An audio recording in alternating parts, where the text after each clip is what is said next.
Dad once told me straight-faced across our dining table, "Your brother deserves it."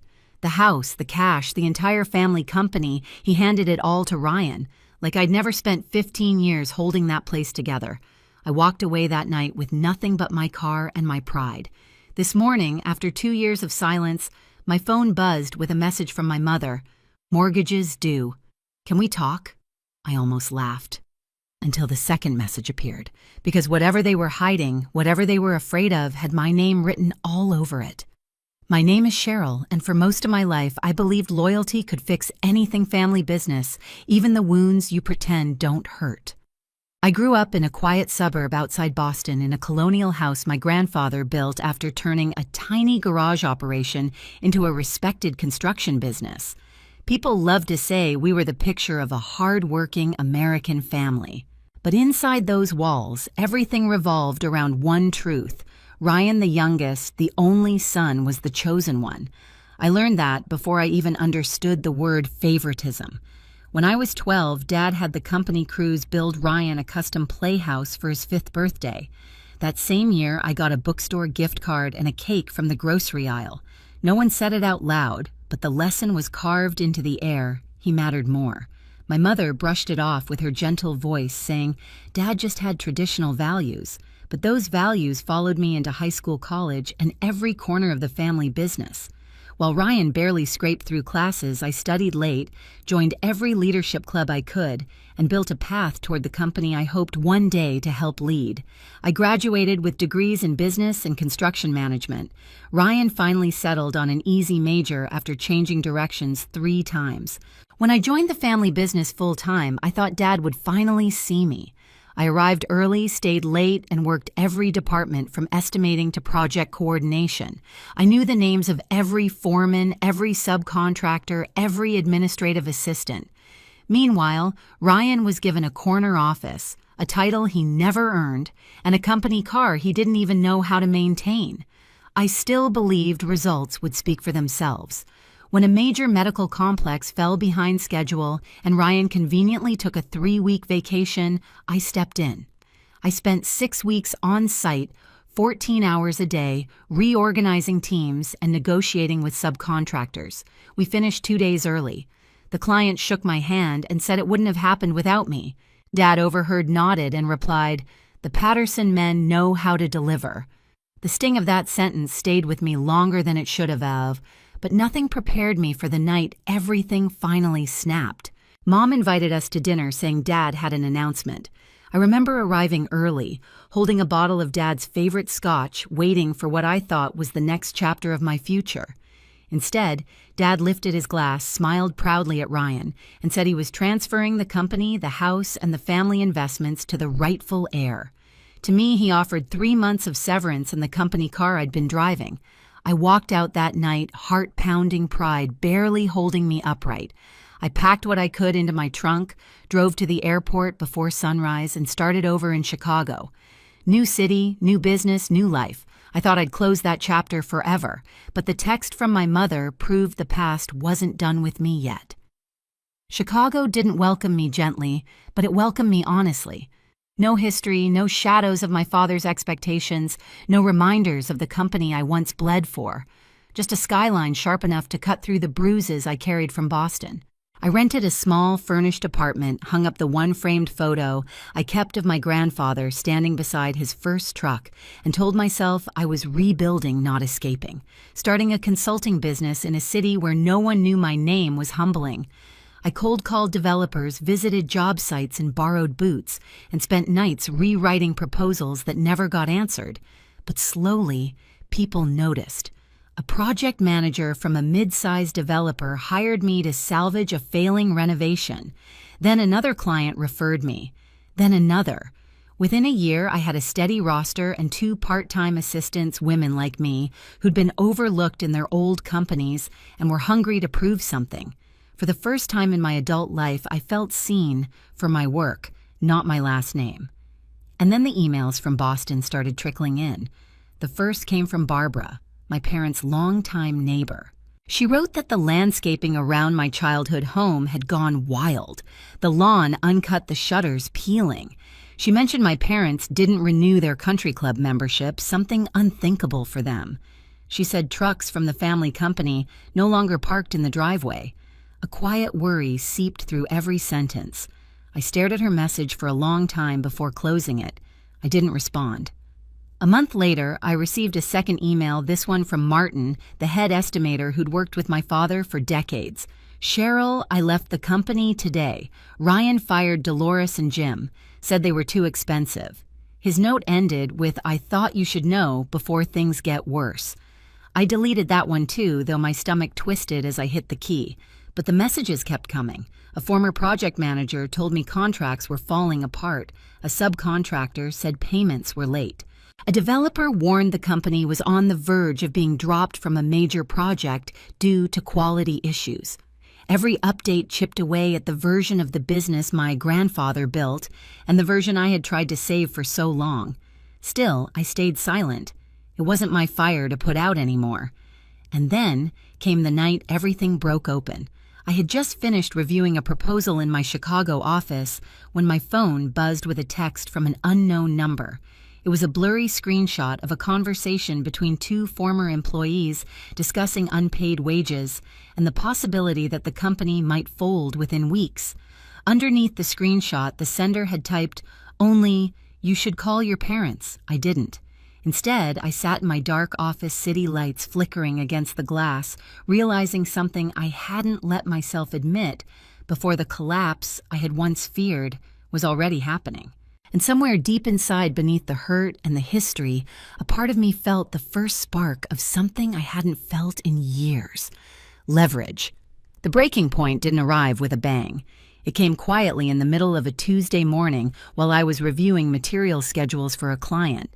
My phone buzzed once, just once, and I nearly ignored it. But the preview line stopped me cold. Mortgages due. Can we talk? It was from my mother. For nearly 2 years, she'd avoided saying anything real to me. Birthday texts, generic holiday greetings, nothing more. And now, suddenly, she wanted to talk about a mortgage on a house that had been fully paid off when I left Boston. A slow, steady heat rose under my skin.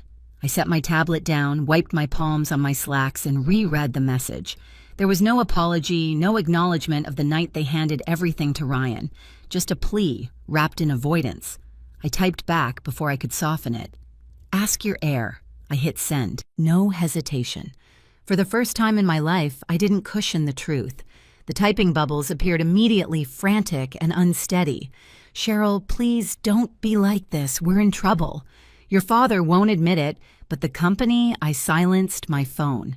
For the rest of the day, I tried to focus on work, but my mind kept circling back. A mortgage meant desperation. A mortgage meant they'd leveraged the one asset they once valued more than me. And if they were reaching out to the daughter they discarded, things were worse than anyone had admitted. At 6:12 p.m., as I packed up my laptop, another notification lit the screen. Dad, call me. It's urgent. The last time he spoke to me, he told me Ryan deserved everything I'd spent my adulthood building. I let the phone buzz out. Then a voicemail came through. Against my better judgment, I listened. Cheryl, I know you're angry. You have every right to be. But the company is facing challenges. We're running out of options. Challenges. He couldn't even say the word collapse. A long silence filled the recording before he said very quietly, "We need your help."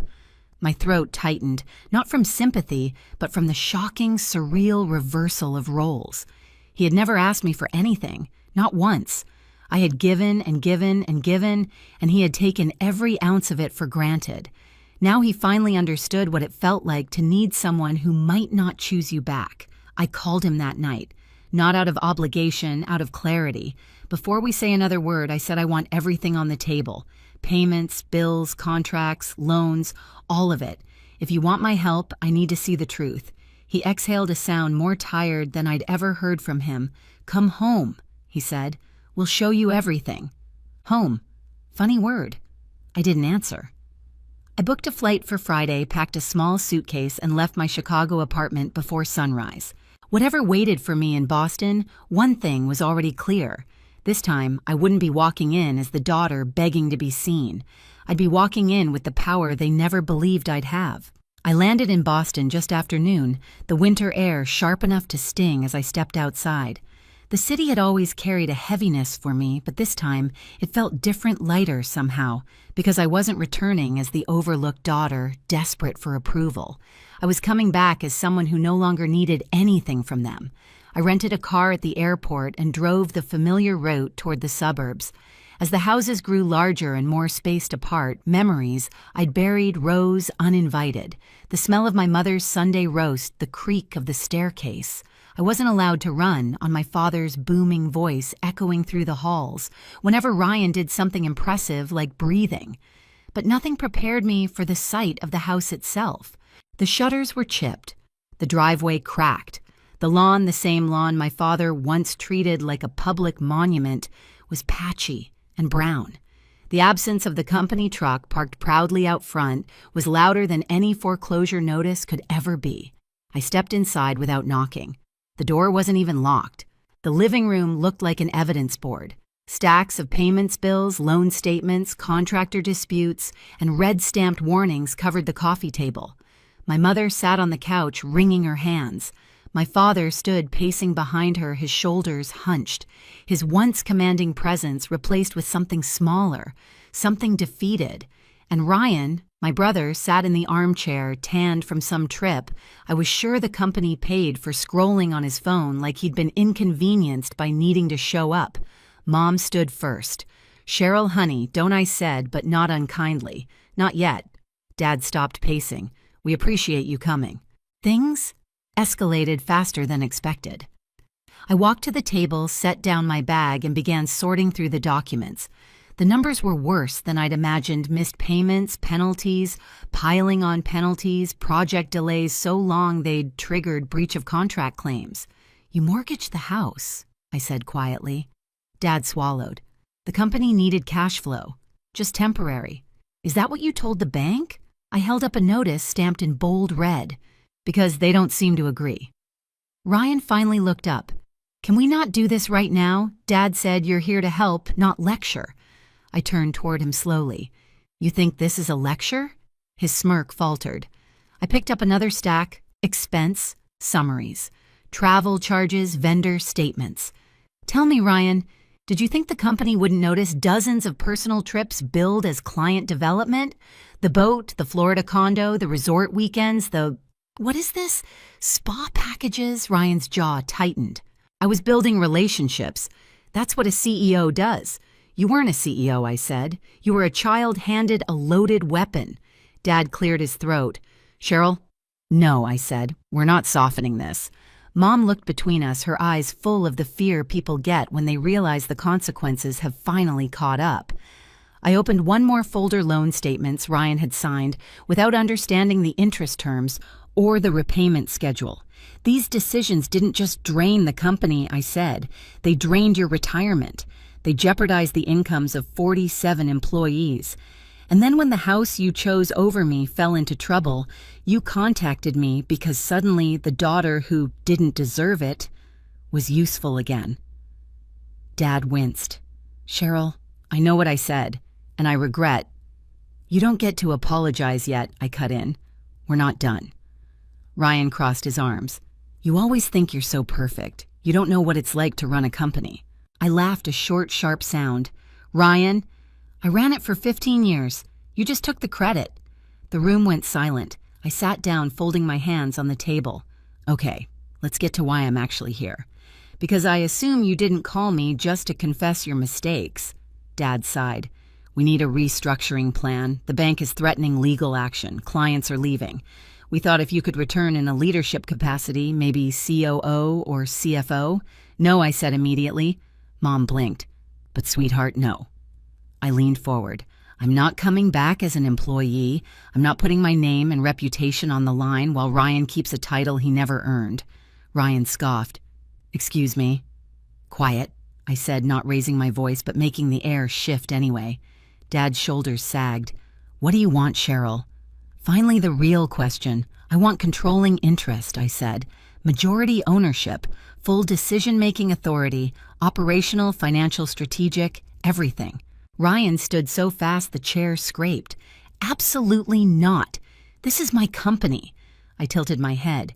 Is it because it looks like the bank owns more of it than you do? Dad ran a hand over his face. Cheryl, majority is a big ask. So is rescuing a sinking ship, I replied, but I'm the only one in this room who has done it before. Mom's voice cracked. But the company has been in the family. It still will be, I said, but under someone who can actually keep it alive. Ryan shook his head. This is insane. Dad, you can't let her do this. She left. She gave up. That hit something in me, not because it was true, but because it showed exactly how little he understood. I didn't give up, I said quietly. I was pushed out. The night Dad told me I didn't deserve what I built, that you were the heir, I realized staying would cost me more than leaving ever could. Dad closed his eyes, shame flickering across his face. I continued, now you want me back. You need me back. But if you want my expertise, if you want my integrity, if you want the results, I know I can deliver.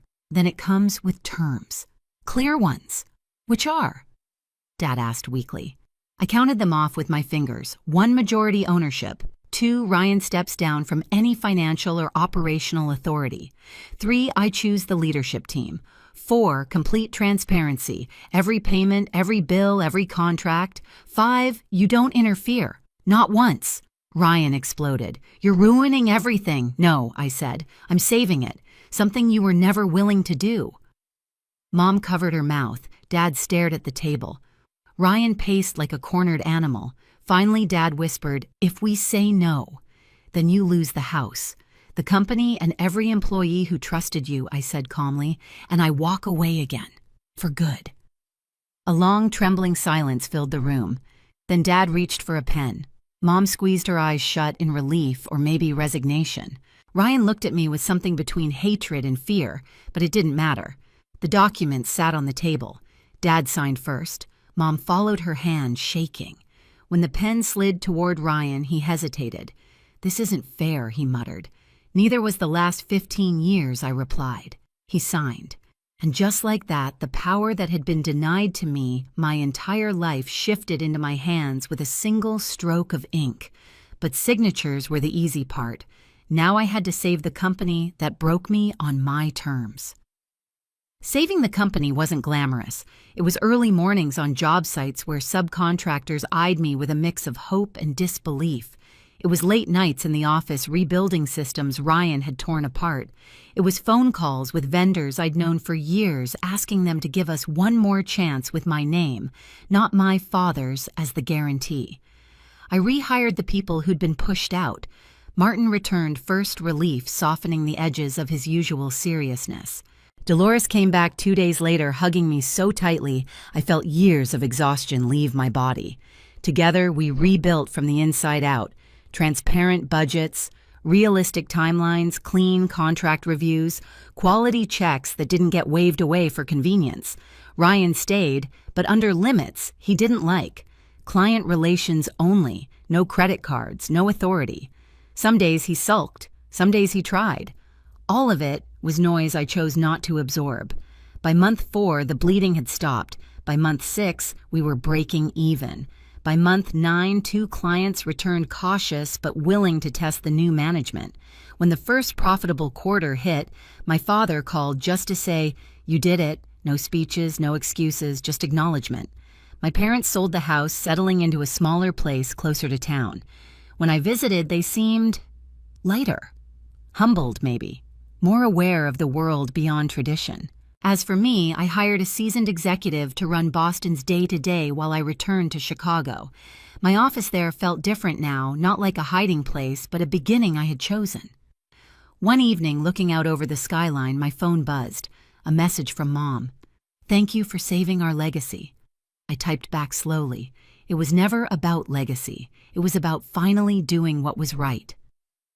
In the end, rescuing the company wasn't the victory people assume.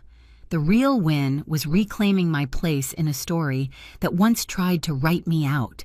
I didn't return for approval or forgiveness. I returned because 47 families depended on someone choosing integrity over pride. And maybe finally, My parents understood the difference. If you've ever had to fight for the respect you should have been given all along, you're not alone. Some of us learn to stand up only after we've been pushed out. Share your story in the comments. And if this one meant something to you, hit subscribe so you don't miss what comes next.